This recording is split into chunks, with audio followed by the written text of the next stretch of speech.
Indian army एक ऐसी नौकरी जिसमें देश का हर एक नौजवान जाने का सपना देखता है। और आप ये जानकर चौंक जाएंगे कि राफेल को उड़ाने वाले पायलट की सैलरी 23 लाख रुपए प्रति महीना होता है।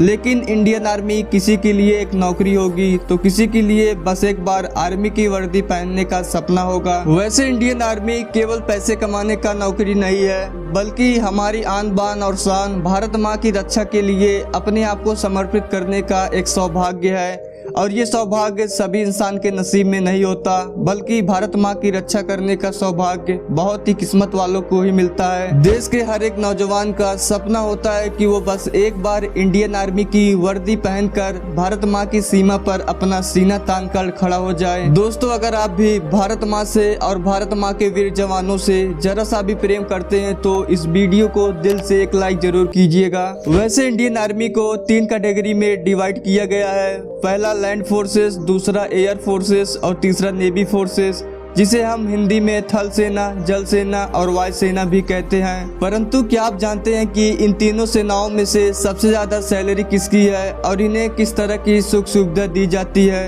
तो सबसे पहले बात कर लेते हैं लैंड फोर्सेस यानी थल सेना की। दुनिया की सबसे अधिक थल सेना हमारे भारत के ही पास है और दुनिया की सबसे बहादुर थल सेना भी हमारे भारत के ही पास है। भारत के थल सेना में सैनिकों की संख्या की बात करें तो भारत के पास 12,255 एक्टिव सैनिक और 9,90,960 रिजर्व सैनिक मौजूद हैं, जो भारत माँ की भूमि की दिन रात रक्षा करते हैं। वहीं अगर बात करें लैंड फोर्सेस यानी थल सेना की सैलरी और सुख सुविधा की, तो थल सेना में सैनिकों की सैलरी 3 कैटेगरी में होती है, एक्स कैटेगरी, वाई कैटेगरी और Z category. Defence of India के अनुसार एक्स कैटेगरी सैनिकों की सैलरी 28,900 रुपए महीना होता है। वहीं वाई कैटेगरी सैनिकों की सैलरी 45,000 से 70,000 रुपए तक महीना होता है। और वहीं जेड कैटेगरी सैनिकों की सैलरी 75,000 से 1 लाख के बीच में होता है। इसके साथ ही इनको साल में बोनस भी मिलता है और सुविधा में मेडिकल, बिजली, पानी, खाना और कपड़े से लेकर जूते तक सब कुछ मुफ्त में मिलता है। इसके साथ ही इंडियन आर्मी को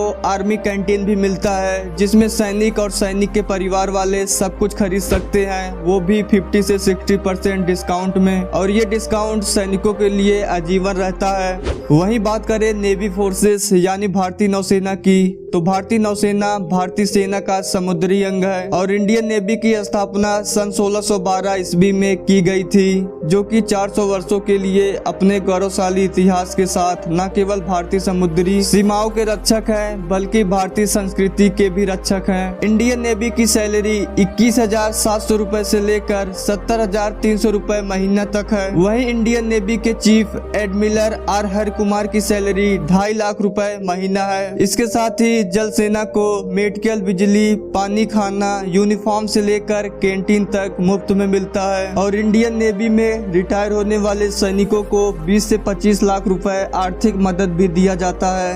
अब बात करें आसमान के सिकंदर कहे जाने वाले इंडियन एयर फोर्स यानी वायुसेना की। भारतीय वायुसेना दुनिया के सबसे एडवांस वायुसेनाओं में से एक है। वायुसेना में शामिल होने वाले लोगों को सबसे पहले फ्लाइंग ऑफिसर के पद पर पोस्टिंग मिलती है। इंडियन एयर फोर्स में शुरुआती वेतन 56,000 से 1,75,000 रुपए प्रति महीना होता है। आपको बता दें कि इंडियन एयर फोर्स में राफेल उड़ाने वाले पायलट की सैलरी 23,91,000 रुपए प्रति महीना होता है और ये सैलरी पायलट के अनुभव के आधार पर इनकी सैलरी बढ़ती जाती है। इसके साथ ही इनको भी मेडिकल, खाना, पानी, यूनिफॉर्म से लेकर कैंटीन सुविधा तक सब कुछ मुफ्त में मिलता है। वैसे दोस्तों, आपको भारत की कौन सी सेना सबसे ज्यादा पसंद है और आपको अगर भारत माँ की सेवा करने का मौका मिले तो आप कौन सी सेना पद में जाना चाहेंगे? नीचे कमेंट में जरूर बताइएगा। और हाँ, जाते जाते मैं आपसे फिर एक बार कहना चाहता हूँ कि